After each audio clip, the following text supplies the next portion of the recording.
बिस्मिल्लाहिर्रहमानिर्रहीम।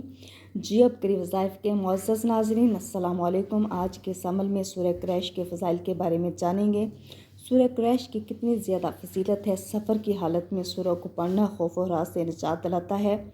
अगर किसी बच्चे को डर लगता है तो इस सूरत को 7 दिन तक रोज़ाना 41 मरतबा पढ़ कर दम करें।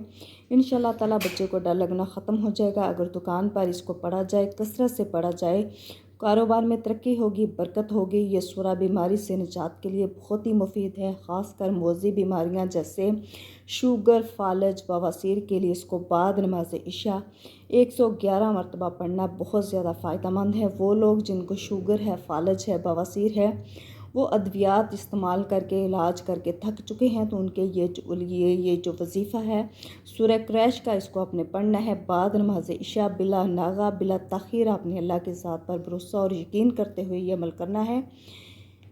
बाद नमाज इशा 111 मरतबा आपने पढ़ना है सूरह क़ुरैश को। इंशाअल्लाह ताला आपके जितने भी मौज़ी इमराज़ हैं तो ख़त्म हो जाएंगे। आज तो सूरह जो क़ुरैश है इसके तिलावत की तरफ बढ़ते हैं।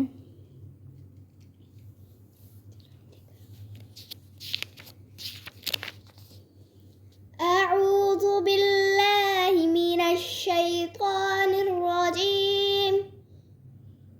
सूरतुल कुरैश। लिइलाफि कुरैश इलाफिहिम रिह्लतश शिताइ वस्सैफ